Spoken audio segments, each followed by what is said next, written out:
और आज के सेशन में हम पढ़ेंगे आर्टिकल्स। आर्टिकल से एक्सरसाइज करेंगे। सो स्टार्ट करने से पहले मैं आपको कुछ बेसिक्स बता देता हूँ आर्टिकल्स के बारे में। आप जानते हैं आर्टिकल्स दो तरीके का होता है, इंडेफिनिट आर्टिकल और डेफिनिट आर्टिकल। इंडेफिनिट आर्टिकल के अंदर आ जाएगा आपका आर्टिकल ए एन, और डेफिनिट आर्टिकल क्या होता है आपका द। अब ए एन का यूज आप कहां पर करते हो? सिंगुलर काउंटेबल नाउन के साथ में। और दा का यूज कहां पर होता है? तो दा को आप सिंगुलर नाउन के साथ भी यूज कर सकते हो, प्लूरल के साथ भी, काउंटेबल नाउन के साथ भी और अनकाउंटेबल नाउन के साथ भी।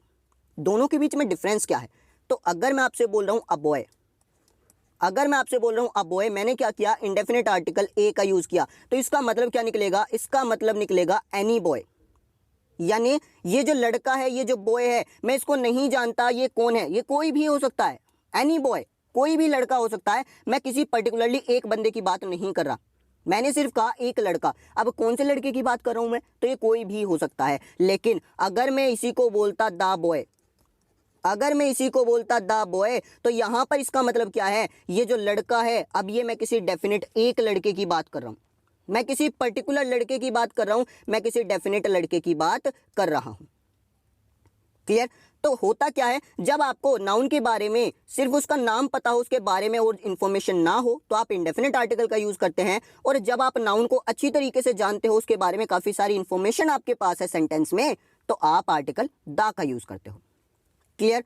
एक पॉइंट क्लियर हुआ। अब दूसरा क्वेश्चन ये अराइज होता है कि इंडेफिनिट आर्टिकल ये तो समझ आ गया, सिंगुलर काउंटेबल नाउन के साथ यूज होगा, लेकिन कहां पर ए का यूज होगा, कहां पर एन का यूज होगा, ये कैसे पता चलेगा? तो बहुत ही सिंपल है, बहुत ही सिंपल है। अगर आपका दिया गया नाउन कॉन्सोनेंट साउंड से स्टार्ट होता है, तो आप आर्टिकल ए का यूज करेंगे, आप आर्टिकल ए का यूज करेंगे। जैसे मैंने बोला बॉय, तो बॉय को जब आप बोलते हैं तो हिंदी में कैसे प्रोनाउंस होगा भाई? कुछ इस तरीके से, बॉय, बै ओ ए, कुछ इस तरीके से। तो जो आपका स्टार्टिंग में साउंड निकली, बै की साउंड निकली, और बै की साउंड आपकी होती है कॉन्सोनेंट साउंड। तो जब कॉन्सोनेंट साउंड निकलेगी तो आप आर्टिकल ए का यूज करेंगे, और अगर आपकी वोवल साउंड निकलेगी तो आप आर्टिकल एन का यूज करेंगे। जैसे अगर मैं आपसे बोलता हूं एनिमल, अगर मैं आपसे बोल रहा हूं एनिमल, तो जब आप इसको प्रोनाउंस करेंगे, इसको बोलेंगे, तो कैसी साउंड निकलेगी? ए की निकलेगी, एनिमल। तो ए की साउंड निकली, सबसे पहली साउंड ए की। तो आप यहां पर देखेंगे ये वोवल साउंड है, तो आप इसके साथ एन का यूज करेंगे। क्लियर? जब कॉन्सोनेंट साउंड है तो उसके साथ में ए का यूज, जब वोवल साउंड है तो उसके साथ एन का यूज। आई होप बेसिक्स आपको क्लियर हो गया होगा। अब हम चलते हैं एक्सरसाइज की तरफ। क्वेश्चन नंबर 1 आपके सामने है, बोला है he looks as stupid as dash owl. तो आउल के लिए मुझे एक आर्टिकल चूज करना है।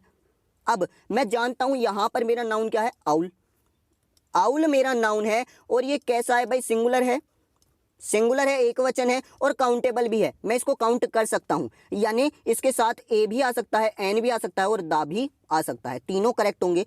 अब मुझे एक चीज बताइए कि वो कैसा दिखता है? एक उल्लू की तरह दिखता है।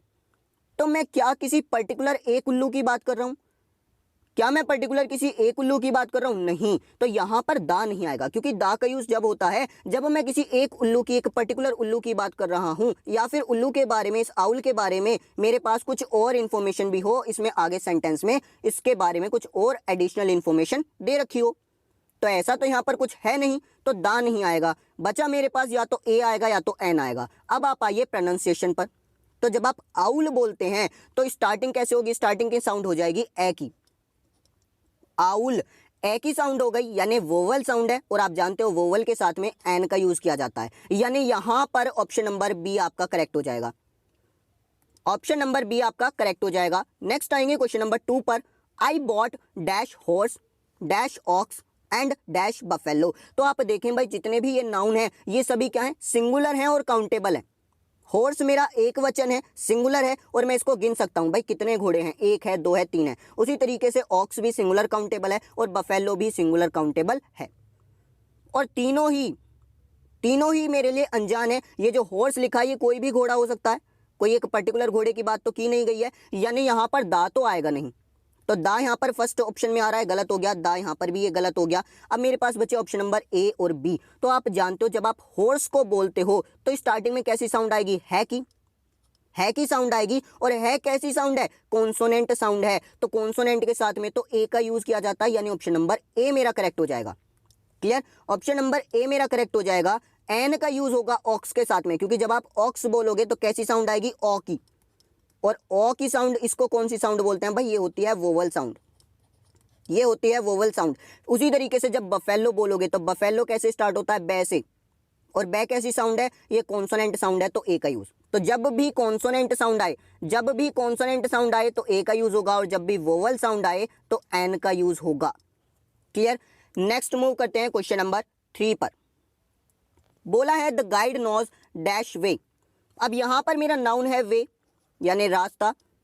अब रास्ता यहां पर क्या है भाई, सिंगुलर तो है, सिंगुलर है और मैं काउंट भी कर सकता हूं रास्ते को, भाई एक रास्ता है, दो रास्ता है, लेकिन यहां पर क्या है, गाइड नोज द वे, तो द गाइड, द गाइड का मतलब क्या है भाई, आप किसी भी जगह पर जाते हो वहां पर एक गाइड होता है जिसको उस जगह के बारे में इंफॉर्मेशन होती है, पर्टिकुलरली उसी जगह के बारे में होती है।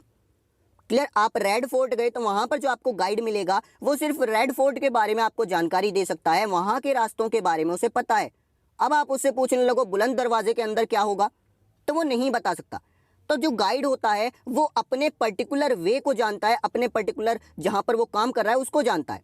यानी ये जो रास्ता है जो गाइड जानता है, ये कोई पर्टिकुलर रास्ता होगा।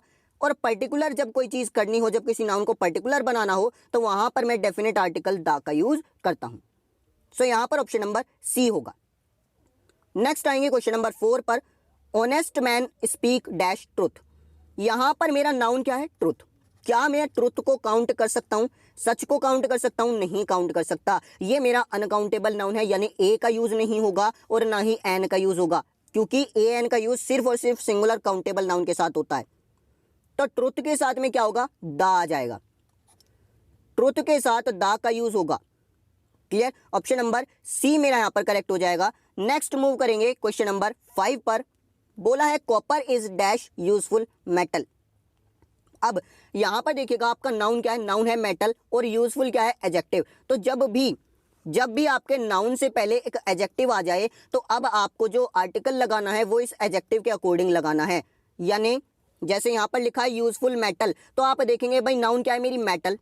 नाउन क्या है मेरा, मेटल है, और मेटल को मैं काउंट कर सकता हूं, सिंगुलर भी है और काउंटेबल भी है, तो यानी या तो ए का यूज होगा या तो एन का यूज होगा। लेकिन अब जो आप डिसाइड करोगे ए एन में से क्या आने वाला है, वो नाउन की साउंड से ना होकर एडजेक्टिव की साउंड से होगा, वो एडजेक्टिव की साउंड से डिसाइड होगा। तो एडजेक्टिव की साउंड कैसी निकलेगी, यूजफुल, यानी यू की साउंड आएगी, और यू की साउंड होती है कॉन्सोनेंट, तो यानी यहां पर ए का यूज होगा, copper is a useful metal. Next आइए क्वेश्चन नंबर 6 पर। He is dash honour to his country. तो ऑनर को जब आप बोलते हो, ये हॉनर नहीं होता, ये होता है ऑनर।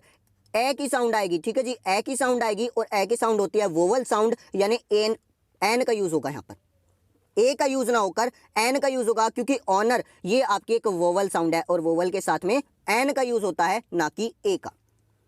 नेक्स्ट आएंगे क्वेश्चन नंबर 7 पर।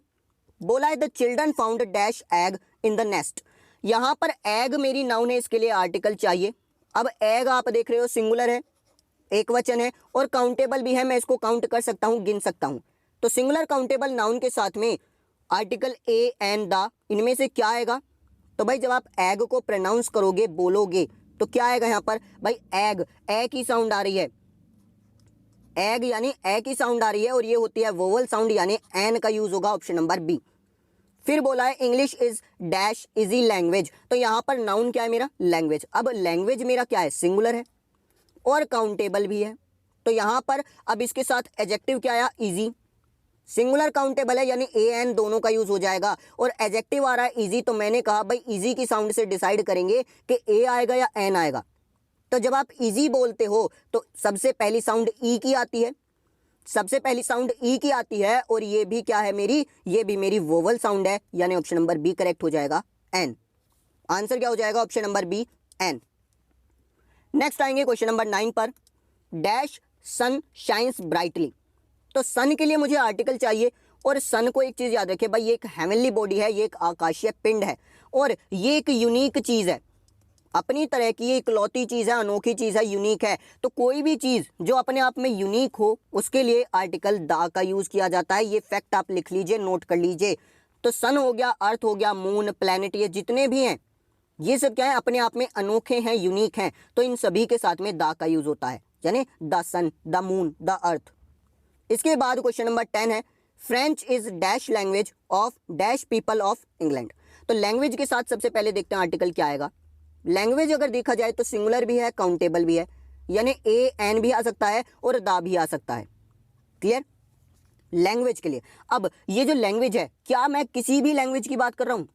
अगर मैं ए लैंग्वेज या एन लैंग्वेज बोलता हूं तो इसका मतलब हो जाएगा कोई भी लैंग्वेज। क्वेश्चन मुझसे क्या बोल रहा है, French is language of dash people of England. तो लैंग्वेज के बारे में मुझे और भी इंफॉर्मेशन दे रखी है, यानी मैं जानता हूं भाई मैं कौन सी लैंग्वेज की बात कर रहा हूं।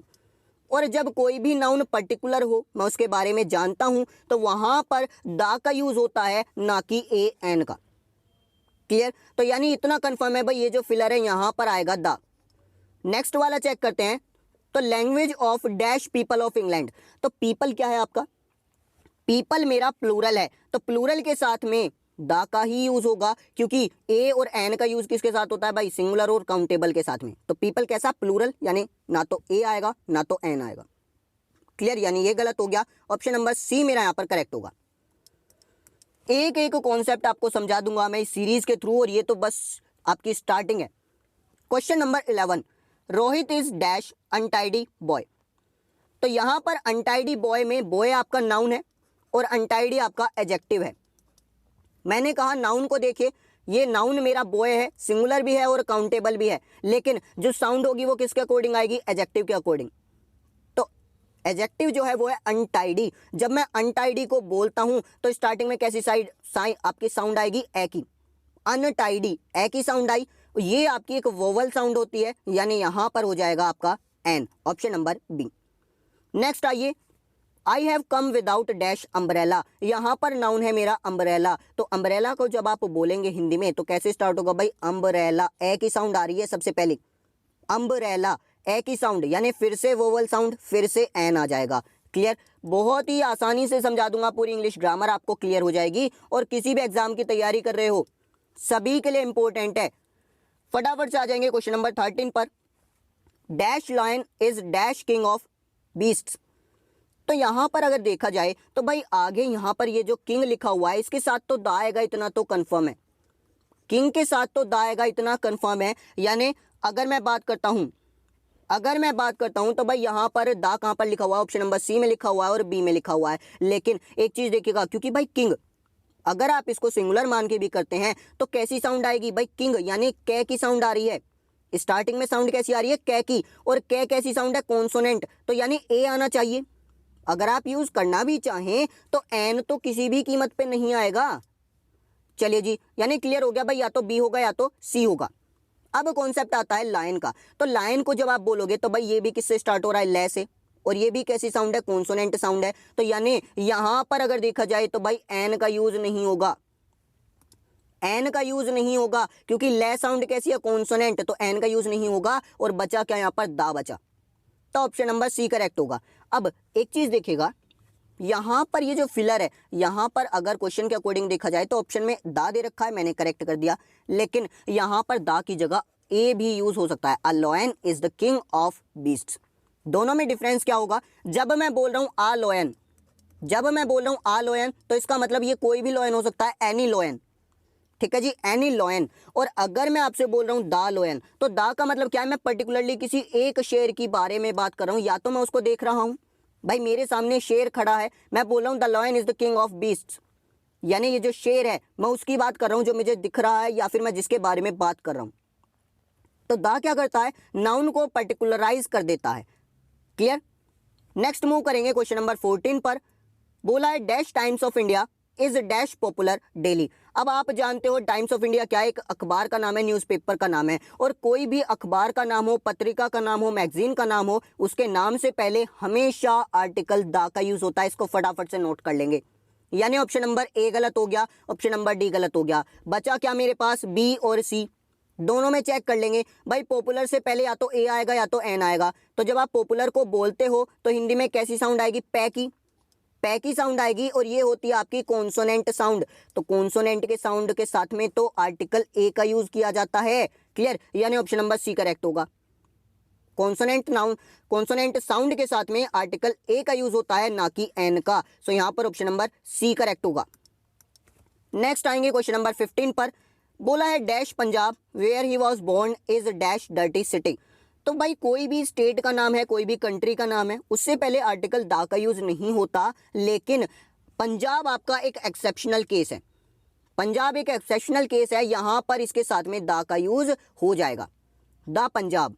क्लियर। उसी तरीके से कंट्री की बात करूं तो इंडिया के साथ में द नहीं आएगा, लेकिन कुछ एक्सेप्शनल केसेस हैं। अगर किसी कंट्री के नाम से पहले रिपब्लिक आ जाए, अगर किसी कंट्री के नाम से पहले रिपब्लिक आ जाए, किंगडम आ जाए या फिर स्टेट्स आ जाए तो वहां पर द का यूज होगा। लेकिन अगर सिर्फ एक कंट्री का नाम है तो वहां द नहीं आएगा।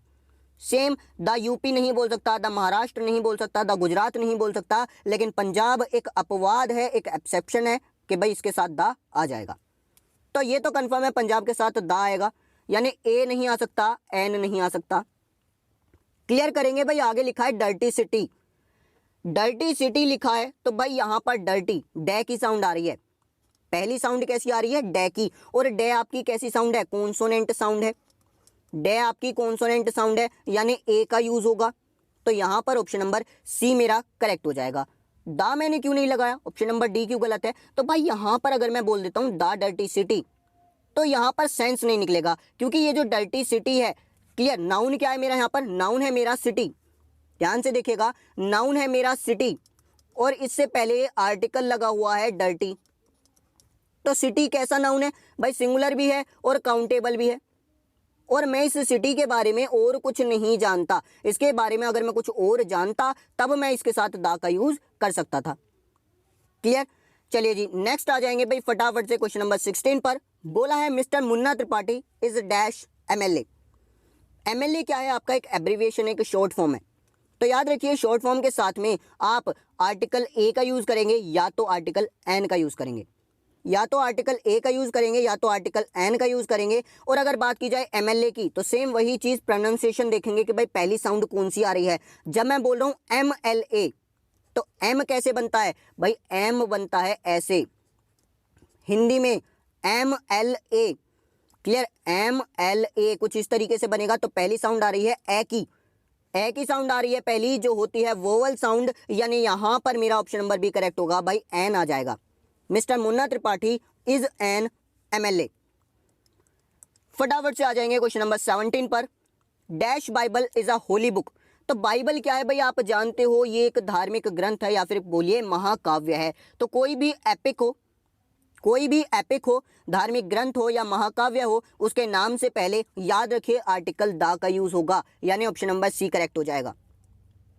क्लियर। जैसे आपका महाभारत है तो क्या हो जाएगा, the Mahabharata, the Ramayana, the Ramcharitmanas, इस तरीके से दा का यूज होगा किसी भी एपिक के नाम से पहले। लेकिन अगर इस धार्मिक ग्रंथ या महाकाव्य के साथ में इसके राइटर का नाम आ जाए तब दा का यूज नहीं होगा, तब दा का यूज नहीं होगा। तो अगर मैं बाइबल के साथ में इसके राइटर का भी नाम लिख देता हूं तब दा नहीं आएगा। लेकिन जब सिर्फ किताब का नाम लिखा हुआ है, ग्रंथ का नाम लिखा हुआ है, तो इसके साथ दा का यूज होगा। नेक्स्ट आइए number 18। Kalidas is known as dash Shakespeare of India. तो कालिदास को क्या कहा जाता है, भारत का शेक्सपियर कहा जाता है। अब इस शेक्सपियर का मतलब विलियम शेक्सपियर नहीं है। शेक्सपियर से मतलब यहाँ पर क्या निकल रहा है कि कालिदास को शेक्सपियर जितना महान माना जाता है, उसके जितना महाकवि माना जाता है भारत के अंदर। तो असल में शेक्सपियर किसी बंदे का एक पर्टिकुलर नाम है, यानी ये प्रॉपर नाउन है। लेकिन सेंटेंस में कैसे यूज हो रहा है, कॉमन नाउन की तरह, कॉमन नाउन की तरह यूज हो रहा है। तो ध्यान दीजिएगा, जब भी कोई प्रॉपर नाउन कॉमन नाउन की तरह यूज होती है तो उसके साथ में आर्टिकल दा का यूज किया जाता है। तो Kalidas is known as the Shakespeare of India. एक एक क्वेश्चन से इतने सारे लॉजिक्स आपको करा दूंगा कि एग्जाम में नंबर काटने वाला कोई आपको नहीं मिलेगा। फटाफट से आ जाएंगे क्वेश्चन नंबर 19 पर। बोला है Srinagar is situated to dash north of Delhi. तो नॉर्थ से पहले आर्टिकल लगाना है। नॉर्थ क्या है, आपकी एक डायरेक्शन है, नॉर्थ आपकी एक डायरेक्शन है। और याद रखिए कोई भी डायरेक्शन दे रखी है, नॉर्थ, साउथ, ईस्ट, वेस्ट, सभी से पहले आर्टिकल दा आता है। क्लियर। कोई भी direction, north, south, east, west, सभी से पहले आर्टिकल दा आएगा। लेकिन अगर यहां पर नॉर्थ ऑफ दिल्ली की जगह होता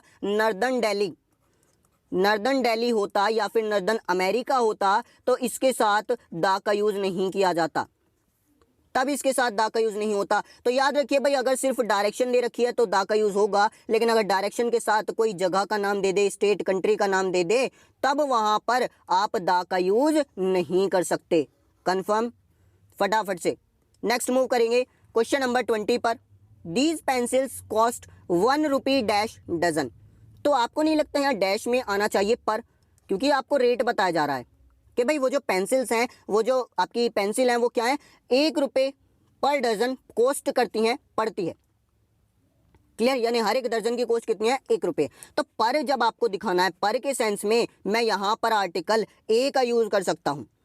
पर के लिए भी आर्टिकल ए का यूज होता है, सेम उसी तरीके से जैसे वन के लिए मैं आर्टिकल ए का यूज करता हूँ, सेम के लिए मैं आर्टिकल ए का यूज करता हूँ।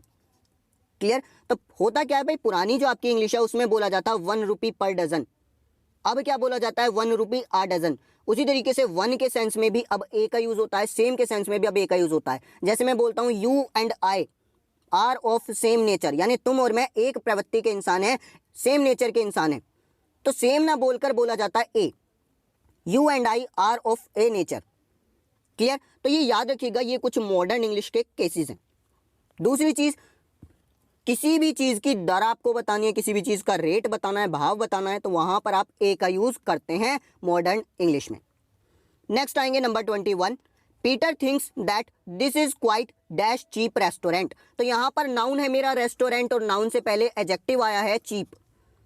तो रेस्टोरेंट कैसी नाउन है भाई, सिंगुलर भी है और काउंटेबल भी है, यानी ए या एन में से कोई चूज करूंगा। और मैंने कहा किसकी साउंड के अकॉर्डिंग चूज करोगे, एडजेक्टिव के अकॉर्डिंग। एडजेक्टिव है चीप, तो चे से स्टार्ट होगा, चे से स्टार्ट होगा, और ये चे कैसी साउंड है, कॉन्सोनेंट साउंड है, यानी इसके साथ आर्टिकल ए का यूज होगा। Number 22। When the police caught the child dash mother in her cried out. यानी जब पुलिस ने बच्चे को पकड़ा, जब पुलिस ने बच्चे को पकड़ा था, तो उसके अंदर की जो माता है, जो मदर है, वो रो पड़ी। उसके अंदर की मदर इन हर।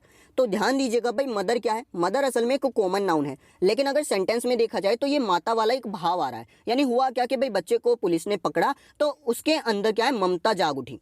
ममता जाग उठी यानी एक एब्स्ट्रैक्ट नाउन बन गया। अब ये एब्स्ट्रैक्ट नाउन, भाई कोई भी फीलिंग होती है तो वो एब्स्ट्रैक्ट नाउन के अंदर आती है, तो एब्स्ट्रैक्ट नाउन के अंदर आ गई तो समझ लीजिए इसके साथ में दा का यूज होगा। ठीक है? असल में वो माँ है या नहीं वो मैं नहीं कह सकता, लेकिन उसके अंदर क्या हुआ, उसके अंदर की माँ जाग उठी। जैसे मान लीजिए आपका बेटा कोई गलती कर देता है, तो आपके अंदर का जो पिता है वो अब कुछ नहीं कर पाएगा अगर आप वकील हैं। ठीक है जी, आपके पिता क्या हैं, पिता भी हैं आपके और वकील भी हैं, तो आपके जो पिता हैं उनके अंदर का वकील जाग जाएगा और वो आपको सजा दिलाएंगे अगर आपने कुछ गलत किया है, आपने कोई क्राइम किया है। तो एक इंसान के अंदर काफी सारी क्वालिटीज होती हैं, जब वो बाहर निकल के आती हैं तो उसको दा का आर्टिकल का यूज किया जाता है, उसके साथ उसको जरूरत होती है आर्टिकल दा की। तो क्या हो जाएगा, the mother in her cried out, यानी उसके अंदर की जो माँ थी वो क्या हुई, रो पड़ी, उसके अंदर की जो ममता थी वो जाग उठी। नेक्स्ट आएंगे क्वेश्चन नंबर 23 पर। Dash large number of cattles are grazing in that field. तो यहां पर आप देखिएगा भाई, लार्ज नंबर ऑफ से पहले मुझे आर्टिकल चूज करना है, और अगर मैं देखूं तो बाद में मेरी वर्ब क्या आ रही है, आर वर्ब आ रही है, यानी मुझे पता चल गया भाई ये कैसी है, प्लूरल वर्ब है, और प्लूरल वर्ब के लिए मुझे सब्जेक्ट भी प्लूरल बनाना होता है।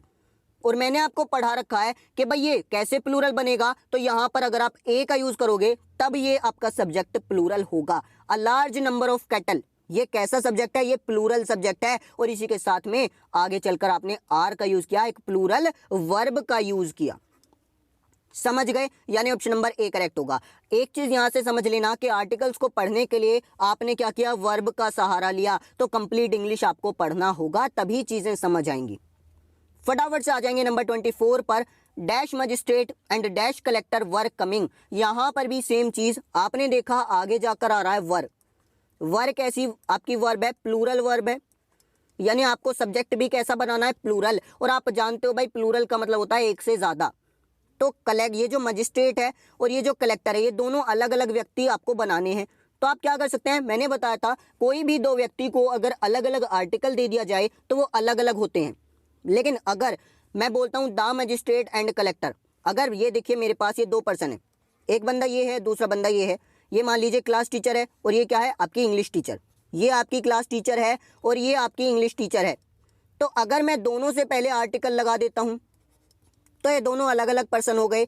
और अगर मैं सिर्फ एक के साथ में आर्टिकल लगाता हूं तो यानी इसका मतलब क्या निकलेगा कि जो आपका क्लास टीचर है वही आपका इंग्लिश टीचर है, ये दोनों एक ही पर्सन है। तो जितने आर्टिकल उतने बंदे। अब मैं देख रहा हूं कि भाई सेंटेंस में वर्ब प्लूरल है, यानी एक से ज़्यादा बंदे होने चाहिए मेरे पास। तो आप क्या करेंगे, दोनों के लिए आर्टिकल का यूज़ करेंगे। अब ये आपके ऊपर डिपेंड करता है कि आप दोनों के लिए ए का यूज़ करें या फिर दोनों के लिए दा का यूज़ करें। तो यहाँ पर ए भी आ सकता है और दा भी आ सकता है, दोनों आ सकते हैं इस केस में। सो यहाँ पर ऑप्शन नंबर डी करेक्ट होगा, आइदर ए और सी। क्लियर, सिंपल सी वही चीज जब मैं बोलूंगा आ मजिस्ट्रेट यानी कोई भी मजिस्ट्रेट हो सकता है, जब मैं बोलूंगा द मजिस्ट्रेट यानी किसी एक पर्टिकुलर मजिस्ट्रेट की बात कर रहा हूं। लेकिन क्वेश्चन के हिसाब से अगर देखा जाए तो दोनों ही आ सकते हैं, ए भी आ सकता है और दा भी आ सकता है। सो ऑप्शन आपका करेक्ट होगा ऑप्शन नंबर डी, आइदर ए और सी, आइदर ए और सी। नेक्स्ट आएंगे क्वेश्चन नंबर 25 पर। बोला है dash number of boys is increasing. अब आप देखना पिछले क्वेश्चन में भी कुछ नंबर ऑफ करके ही था, यहां भी नंबर ऑफ करके है, लेकिन यहां पर मेरी वर्ब सिंगुलर है, इज कैसी वर्ब है, सिंगुलर वर्ब है। और जब मुझे सब्जेक्ट को भी सिंगुलर बनाना होगा तो सब्जेक्ट कैसे बनेगा, सिंगुलर, दा का यूज करके। एक कॉन्सेप्ट समझ आ गया कि भाई जब मैं बोल रहा हूं दा नंबर ऑफ तो इसका मतलब ये सिंगुलर है, दा नंबर ऑफ बोल रहा हूं तो ये सिंगुलर है। और अगर मैं बोल रहा हूं आ नंबर ऑफ तो आ का यूज करते ही ये क्या बन जा रहा है, प्लूरल बन जा रहा है, इसको याद रखेंगे। नेक्स्ट आइए नंबर 26 पर, dash gold of America is valuable. तो यहां पर गोल्ड के लिए मुझे आर्टिकल लगाना है। अब गोल्ड क्या है, मेरा मटेरियल नाउन, और मटेरियल नाउन आप जानते हो भाई ना तो ये काउंटेबल होता है और ना ही ये आपका सिंगुलर वगैरह ऐसे नहीं होता, क्योंकि कोई भी चीज़ अनकाउंटेबल है तो आप बता ही नहीं सकते कि सिंगुलर है या प्लूरल है। क्लियर। अब मटेरियल नाउन के साथ रूल ये है कि आप आर्टिकल यूज नहीं करेंगे, लेकिन यहां पर मैं जिस सोने की बात कर रहा हूं, जिस गोल्ड की बात कर रहा हूं, मैं पर्टिकुलरली अमेरिका के गोल्ड की बात कर रहा हूं। यानी अगर मैं सिर्फ गोल्ड लिखता तो ये सिर्फ सोना होता। अब लेकिन मैं क्या करूं, मैंने पर्टिकुलराइज कर दिया कि भाई कौन सा सोना कीमती है, सिर्फ और सिर्फ अमेरिका का जो सोना है वो कीमती है, अमेरिका का जो गोल्ड है वो कीमती है। तो यानी नाउन मेरी कैसी है, पर्टिकुलर है, एक डेफिनेट नाउन है, और डेफिनेट अगर है तो इसको आर्टिकल भी कैसा चाहिए, डेफिनेट चाहिए, यानी मैं यहां पर दा का यूज करूंगा। तो ध्यान रखिए, अगर मैं बोलता हूं gold is a precious metal, अगर मैं आपसे बोल रहा हूं gold is a precious metal, तो यहां पर गोल्ड के साथ दा का यूज नहीं होगा। लेकिन जब इस तरीके से पर्टिकुलर सेंस में यूज किया जाए, जब गोल्ड को पर्टिकुलराइज कर दिया जाए, तब वहां पर आप दा का यूज कर सकते हैं। नेक्स्ट आएंगे नंबर 27। बोला है ही is dash BA and his sister is dash MA of dash university. तो मैंने कहा था भाई कोई भी एब्रीविएशन दे रखी है, कोई भी शॉर्ट फॉर्म दे रखी है, तो आपको क्या करना है, ए का यूज करना है या तो एन का यूज करना है। तो यानी यहाँ पर ऑप्शन नंबर सी गलत हो गया, ऑप्शन नंबर डी गलत हो गया, क्योंकि यहाँ पर दा आ रहा है, गलत हो गया। अब चेक करेंगे BA में साउंड कैसी आ रही है। तो BA जब आप बोलते हैं तो बी की साउंड आ रही है, यानी बै की या फिर कहिए बी की साउंड आ रही है, और ये आपकी कॉन्सोनेंट साउंड होती है, यानी ए का यूज होगा, ऑप्शन नंबर ए करेक्ट हो जाएगा। क्लियर। तो BA के साथ में ए आ जाएगा। MA कैसे स्टार्ट होगा भाई, ए की साउंड से, MA ए की साउंड से आ रहा है, यानी वोवल साउंड से, तो एन का यूज। और यूनिवर्सिटी, जब आप यूनिवर्सिटी बोलोगे तो यू की साउंड आएगी, और यू भी क्या है, कॉन्सोनेंट, यू क्या है, कॉन्सोनेंट है, तो ए का यूज हो गया। क्लियर, एक एक चीज क्लियर होनी चाहिए, कंफर्म होनी चाहिए। फिर नेक्स्ट है he goes on dash foot. तो यहां पर आप बताएंगे क्या आएगा भाई, यहां पर आएगा नो आर्टिकल। क्यों, क्योंकि ये जो ऑन फुट है ये खुद में एक फ्रेज है जिसका मतलब होता है पैदल। Clear, he goes on foot यानी वह पैदल जाता है। क्लियर, तो ऑन फुट ये क्या है, ये खुद में एक फ्रेज है, एक फिक्स्ड फ्रेज है जिसका मतलब होता है पैदल, पैरों पर अपने। फटाफट से नेक्स्ट आ जाएंगे 29 पर। बोला है he is learning dash Chinese language. अब यहां पर नाउन है मेरा लैंग्वेज, नाउन है लैंग्वेज, और उससे पहले एडजेक्टिव आ रहा है चाइनीज, चाइनीज लैंग्वेज। तो कौन सी भाषा सीख रहा है, चाइनीज भाषा सीख रहा है। तो यहां पर भाई जब चाइनीज आ गया, चाइनीज आ गया, इसीलिए यहां पर आ जाएगा द चाइनीज लैंग्वेज, क्योंकि पर्टिकुलरली कौन सी भाषा सीख रहा है, चाइनीज भाषा। जब भी किसी नाउन को पर्टिकुलर बनाना हो, डेफिनेट बनाना हो, तो आर्टिकल द का यूज होता है। क्योंकि अगर मैं ए या एन का यूज करता तो उसका मतलब क्या हो जाता है भाई, एनी। जैसे मैंने एग्जांपल दिया था स्टार्टिंग में, अब बॉय का मतलब क्या होता है, एनी बॉय। नेक्स्ट आइए नंबर 30 पर। बोला है give me 3 rupees and dash half. तो यहाँ पर क्या चाहिए आपको, आप बोल रहे हो कि भाई मुझे कितने रुपए दो, 3 और आधे रुपए, यानी 3.5 रुपए आप मांग रहे हो। तो ध्यान दीजिएगा भाई, जब भी आप फ्रैक्शंस की बात कर रहे हो या फिर हाफ फ्रैक्शंस की बात कर रहे हो तो वहाँ पर भी आप आर्टिकल ए का यूज़ करते हो। कैसे भाई, मैंने कहा अगर मैं इस तरीके से बोलता हूँ मुझे इतनी चीनी दो, तो मैं इंग्लिश में कैसे बोलूँगा, 1 एंड अ हाफ। ध्यान से सुनिएगा, मैं क्या बोलूँगा, 1 and a half kg sugar. तो ए का यूज़ हुआ बीच में। उसी तरीके से अगर मैं बोल रहा हूँ इस तरीके से, भाई इतने किलोमीटर डिस्टेंस, इतने किलोमीटर डिस्टेंस यानी 4 एंड अ हाफ, क्या हो जाएगा, 4 एंड अ हाफ। तो ए का यूज़ हो रहा है, फ्रैक्शंस में ए का यूज़ होता है। तो सेम वही कॉन्सेप्ट यहाँ पर लगेगा कि भाई 3 रुपीज़ एंड अ हाफ, यानी 3.5 रुपये। क्लियर। तो यहाँ पर आपका आंसर क्या होगा, ऑप्शन नंबर ए हो जाएगा, आर्टिकल ए का यूज़ यहाँ पर किया जाएगा। सो ये आपके क्वेश्चंस थे आर्टिकल से जो हमने स्टडी किए। ये आपकी फर्स्ट क्लास थी इस सीरीज़ के अंदर। अगर आपको पसंद आई हो तो कमेंट बॉक्स में बताना, हम इस सीरीज़ को आगे कंटिन्यू करेंगे। और सेशन को लाइक कर देना, जाते जाते चैनल को सब्सक्राइब कर लेना ताकि नोटिफिकेशन आपको मिलता रहे जैसे जैसे वीडियोस आते रहेंगे। और ध्यान दीजिएगा, किसी भी एग्जाम की प्रिपरेशन कर रहे हो आर्टिकल्स के अंदर इससे बाहर नहीं जाएगा, क्योंकि सारे कॉन्सेप्ट हमने कवर किए हैं। इसी तरीके से आने वाले जो आपके चैप्टर्स हैं उनके अंदर भी हम स्टडी करेंगे। So that's all for today. I hope आप सभी को सेशन पसंद आया होगा। Thank you everyone.